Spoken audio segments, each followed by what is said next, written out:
नमस्कार दोस्तों, study with पवन प्रदीप में आप सब लोगों का स्वागत है। दोस्तों, आज चर्चा की जाएगी कक्षा 6 हमारा अतीत अध्याय 6 नए प्रश्न नए विचार, इस पर चर्चा की जाएगी। यहाँ पर आप लोगों को बुद्ध और महावीर स्वामी के विषय में जानने का मौका मिलेगा या नहीं। बौद्ध धर्म एवं जैन धर्म के विषय में आप यहाँ पर कुछ बेसिक जानकारी ले पाएंगे।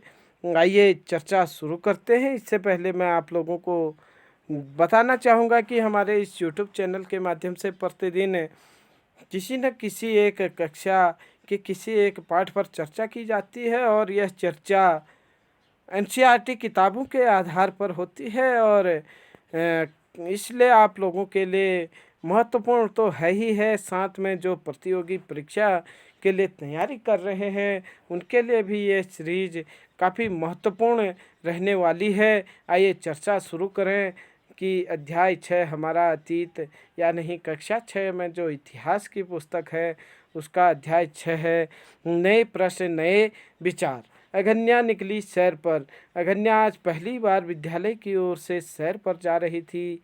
इसके लिए उसने देर रात पुणे महाराष्ट्र से वाराणसी उत्तर प्रदेश की ट्रेन पकड़ी। स्टेशन पर अगन्या को छोड़ने आई उसकी मां ने अध्यापिका से कहा, बच्चों को बुद्ध के बारे में बताने के साथ साथ उन्हें साधना दिखाने भी ले जाइएगा। क्या है कहानी बुद्ध की, यहाँ पर हम समझने का प्रयास करेंगे। बुद्ध की कहानी। बौद्ध धर्म के संस्थापक सिद्धार्थ थे जिन्हें गौतम के नाम से जाना जाता है। दो प्रश्न, एक तो बौद्ध धर्म के संस्थापक कौन थे। बौद्ध धर्म के संस्थापक सिद्धार्थ के बदले आप गौतम बुद्ध याद रखें, याद तो दोनों रखें आप, क्योंकि गौतम बुद्ध के बचपन का नाम क्या था, सिद्धार्थ था। प्रश्न पूछा जाता है कि गौतम बुद्ध के बचपन का नाम क्या था, सिद्धार्थ था। और बौद्ध धर्म के संस्थापक कौन थे, बौद्ध धर्म के संस्थापक गौतम बुद्ध थे। यहाँ पर दो प्रश्न जैसे कि आप लोग समझ पाए होंगे। उनका जन्म लगभग 2500 वर्ष पूर्व में हुआ था। वह समय था जब लोगों के जीवन में तेजी से परिवर्तन हो रहे थे। जैसा कि तुमने अध्याय 5 में पढ़ा, महाजनपदों के कुछ राजा इस समय तक बहुत शक्तिशाली हो गए थे। आप देख पा रहे होंगे उनका जन्म लगभग 2500 वर्ष पहले या नहीं 2022 साल ये हुए और बाकी 563 ईस्वी पूर्व में उनका जन्म हुआ था। आप लोग अगर इनका जन्म अगर करेक्ट देखना चाहें तो जो गौतम बुद्ध का जन्म हुआ था वह 563 ईस्वी पूर्व में हुआ था। प्रश्न पूछा जा सकता है, हजारों सालों के बाद फिर से नगर उभर रहे थे, गांव के जीवन में भी बदलाव आ रहा था। आप अध्याय 9 में देखोगे बहुत से विचारक इन परिवर्तनों को समझने का प्रयास कर रहे थे। वे जीवन के सच्चे अर्थ को जानना चाह रहे थे। बुद्ध क्षत्रिय थे तथा शाक्य नामक एक छोटे से गण से संबंधित थे। बुद्ध जाति में क्षत्रिय थे और शाक्य गण के क्या थे, उनके पिता राजा हुआ करते थे। शाक्य गणराज्य के उनके पिता क्या हुआ करते थे, प्रमुख हुआ करते थे। युवा अवस्था में ही ज्ञान की खोज में उन्होंने घर के सुखों को छोड़ दिया। अनेक वर्षों तक भ्रमण करते रहे, अन्य विचारकों से मिलकर चर्चा करते रहे। अंततः ज्ञान प्राप्ति के लिए उन्होंने स्वयं ही रास्ता ढूंढने का निश्चय किया। इसके लिए उन्होंने बोध गया बिहार में एक पीपल के वृक्ष के नीचे कई दिनों तक तपस्या की। प्रश्न पूछा जाता है कि गौतम बुद्ध को ज्ञान की प्राप्ति कहाँ हुई। गौतम बुद्ध को ज्ञान की प्राप्ति बोध गया में हुई। बोध गया कहाँ है, बिहार में है या नहीं गया। या फिर प्रश्न पूछा जाता है कि गौतम बुद्ध को किस वृक्ष के नीचे ज्ञान की प्राप्ति हुई। गौतम बुद्ध को पीपल के वृक्ष के नीचे ज्ञान की प्राप्ति हुई। दो प्रश्न, गौतम बुद्ध को ज्ञान की प्राप्ति कहाँ हुई, बोध गया में हुई। गौतम बुद्ध को किस वृक्ष के नीचे ज्ञान की प्राप्ति हुई, पीपल के वृक्ष के नीचे जो निरंजना नदी के तट पर है। इसे फल्गु नदी भी कहा जाता है। उन्हें ज्ञान प्राप्त हुआ। इसके बाद से वे बुद्ध के रूप में जाने गए। पहले आप लोग देख पा रहे होंगे, इनका नाम सिद्धार्थ था।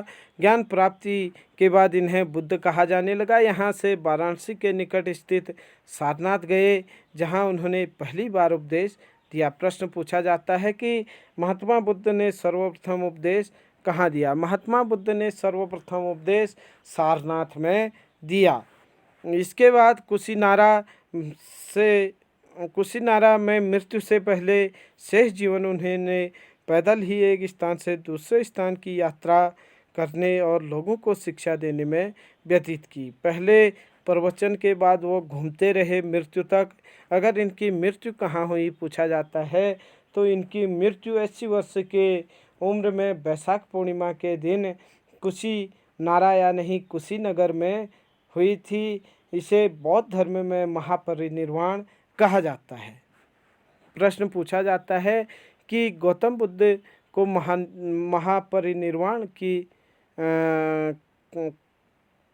गौतम बुद्ध का महापरिनिर्वाण किस स्थान पर हुआ, तो कुशीनारा में हुआ। आगे देखें हम बुद्ध के विषय में। बुद्ध ने शिक्षा दी कि यह जीवन कष्टों और दुखों से भरा है और ऐसा हमारी इच्छा एवं लालसाओं से होता है, जो हमेशा पूरी नहीं हो सकती के कारण होता है। कभी कभी हम जो चाहते हैं वह प्राप्त कर लेते हैं, बाद में भी संतुष्ट नहीं होते हैं और अधिक अन्यथा अन्य वस्तुओं को पाने की इच्छा करने लगते हैं। बुद्ध ने इसे लिप्सा या तन्हा या तृष्णा कहा है। बुद्ध ने शिक्षा दी कि आत्म संयम अपनाकर हम ऐसी लालसा से मुक्ति पा सकते हैं। प्रश्न पूछा जाता है कि बुद्ध ने दुखों का कारण किसे बताया है। बुद्ध ने दुखों का कारण लालसा या इच्छा को बताया जाता है। लालसा इच्छा न कह करके तन्हा या तृष्णा या लिप्सा भी कहा जा सकता है। बुद्ध ने दुखों का कारण क्या बताया, इच्छा और लालसा। इच्छा और लालसा को ही कहते हैं लिप्सा व तृष्णा या तन्हा। उन्होंने लोगों को दयालु होने तथा मनुष्य के साथ साथ जानवरों के जीवन का भी आदर करने की शिक्षा दी। वे मानते थे कि हमारे कर्मों के परिणाम चाहे वे अच्छे हो या बुरे हो, हमारे वर्तमान जीवन के साथ साथ बाद के जीवन को भी प्रभावित करते हैं। बुद्ध ने अपनी शिक्षा सामान्य लोगों की प्राकृत भाषा में दी। बुद्ध ने जो शिक्षा दी किस भाषा में दी पूछा जा सकता है, प्राकृत भाषा में दी। इससे सामान्य लोग उनके संदेश को समझ सके। यहाँ पर आप देख पा रहे होंगे ये सारनाथ स्तूप है। इस इमारत को स्तूप नाम दिया जाता है। यहीं पर बुद्ध ने अपना सर्वप्रथम उपदेश दिया था। इसी घटना की स्मृति में यहाँ पर स्तूप निर्माण किया गया है। अध्याय 11 के बारे में, अध्याय 11 में आप सारनाथ स्तूप के बारे में थोड़ा और चर्चा देखेंगे। यहाँ पर आप देख पा रहे होंगे सारनाथ स्तूप। इसके बाद आप देख सकते हैं वेदों की रचना किस भाषा में हुई थी, या वेदों की रचना के लिए किस भाषा का प्रयोग हुआ था। आप देख सकते हैं संस्कृत भाषा वेदों में उल्लिखित है या नहीं, वेदों को संस्कृत भाषा में लिखा गया है। ये प्रश्न हम पाठ में जो प्रश्न आ रहे हैं, पाठ के चर्चा के बाद सभी प्रश्नों को एक साथ हल करते हैं, बताते हैं। और अगर आपको यह सीरीज अच्छी लगती है तो आप अपने अधिक से अधिक मित्रों के साथ शेयर कर सकते हैं। अगर आप अभी तक इस वीडियो को लाइक नहीं किए हैं तो लाइक कर सकते हैं। अगर आप पहली बार हमारे इस यूट्यूब चैनल पर आए हैं तो आप सब्सक्राइब कर सकते हैं चैनल को। साथ में नोटिफिकेशन बेल को आप ऑल में रख सकते हैं, जिससे कि हमारा अगला वीडियो जैसे ही आता है आपको सबसे पहले उसकी सूचना मिल सके। आगे चर्चा करें। बुद्ध ने कहा कि लोग किसी शिक्षा को केवल इसलिए नहीं स्वीकार करें कि यह उनका उपदेश है, बल्कि वे अपने विवेक से मापें। आओ देखें उन्होंने ऐसा किस प्रकार किया। बुद्ध का मानना था कि अगर शिक्षा, वो जो शिक्षा दे रहे हैं हर कोई माने, यह उनका मानना नहीं था। उनका मानना था कि जो उनकी शिक्षा दी जा रही है वह शिक्षा सही है या नहीं है, इसको प्रत्येक व्यक्ति अपने स्तर से जांचे। इसीलिए उन्होंने कहा कि प्रत्येक व्यक्ति जो उनके द्वारा उपदेश दिए गए हैं उनको जब अच्छा लगे, वो लोगों को अच्छा लगे, तभी वह उन शिक्षाओं का पालन कर सकते हैं, ऐसा वो मानते थे। आगे बात करें, एक कहानी है यहाँ पर, किस्सा गोमती की कहानी है कि इनका बच्चे की मृत्यु हो जाती है। बच्चे की मृत्यु जब होती है तो ये पूरे शहर में क्या करते हैं, घूमते हैं। घूमती है उनकी माता और घूम घूम करके वह हर व्यक्ति के पास जाती है। किसी ने उन्हें गौतम बुद्ध के पास पहुंचा दिया और बुद्ध ने कहा कि तुम क्या करो, एक मुट्ठी सरसों का बीज लाकर दो, मैं तुम्हारे पुत्र को जीवित कर दूंगा। और जब वह निकल रही थी किस्ता गोमती, तो बुद्ध ने कहा कि ध्यान रखना कि जो वह एक मुट्ठी सरसों के बीज होंगे वह ऐसे घर से होंगे जहाँ किसी की मृत्यु न हुई हो। क्या है कहानी, आप देख सकते हैं। यह बुद्ध के विषय में एक प्रसिद्ध कहानी है। एक समय की बात है कि किस्सा गोमती नामक एक स्त्री का पुत्र मर गया। इस बात से वह इतनी दुखी हुई कि वह अपने बच्चे को गोद में लिए नगर की सड़कों पर घूम घूम कर लोगों से प्रार्थना करने लगी कि कोई उसके पुत्र को जीवित कर दे। एक भला व्यक्ति उसे बुद्ध के पास ले गया। बुद्ध ने कहा, मुझे एक मुट्ठी सरसों के बीज लाकर दो, मैं तुम्हारे पुत्र को जीवित कर दूंगा। किस्सा गोमती बहुत प्रसन्न हुई, पर जैसे ही वह बीज लाने के लिए जाने लगी तभी बुद्ध ने उसे रोका और कहा, ये बीज ऐसे घर से मांग कर लाओ जहाँ किसी की मृत्यु न हुई है। किस्सा गोमती एक दरवाजे से दूसरे दरवाजे गई, लेकिन जहाँ भी वह गई उसने पाया कि हर घर में किसी न किसी के पिता, माता, बहन, भाई, पति, पत्नी, बच्चे, चाचा, चाची, दादा या दादी की मृत्यु हुई थी। तो वह समझ गई थी कि मतलब जो इस धरती पर जन्म लिया है उसकी मृत्यु क्या है, अवश्य है। ये वह तब तक समझ चुकी थी। कौन? किस्सा गोमती। बुद्ध दुखी माँ को क्या शिक्षा देने का प्रयास कर रहे थे, यही कि मतलब जो इस धरती पर आया है उसने एक दिन यहाँ से जाना भी जरूरी है। उपनिषद जिस समय बुद्ध उपदेश दे रहे थे उसी समय या उससे भी थोड़ा पहले दूसरे चिंतक भी कठिन प्रश्नों का उत्तर ढूंढने का प्रयास कर रहे थे।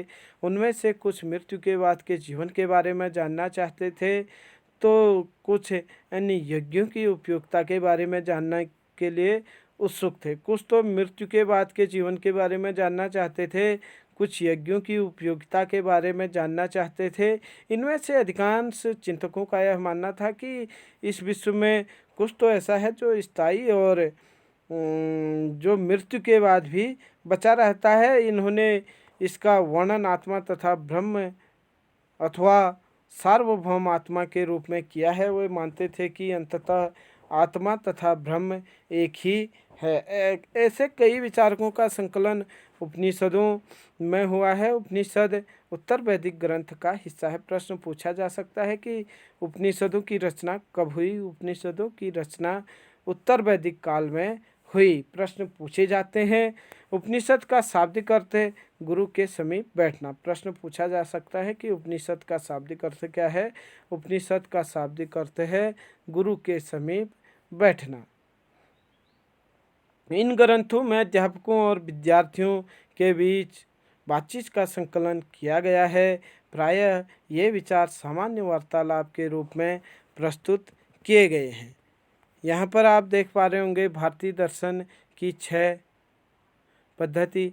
षट दर्शन यानी सदियों से भारत द्वारा सत्य की बौद्धिक खोज का प्रतिनिधित्व दर्शन की 6 शाखाओं ने किया है। ये वैशेषिक, न्याय, सांख्य, योग, पूर्व मीमांसा और वेदांत या उत्तर मीमांसा के नाम से जाने जाते हैं। 6 दर्शन क्या हैं?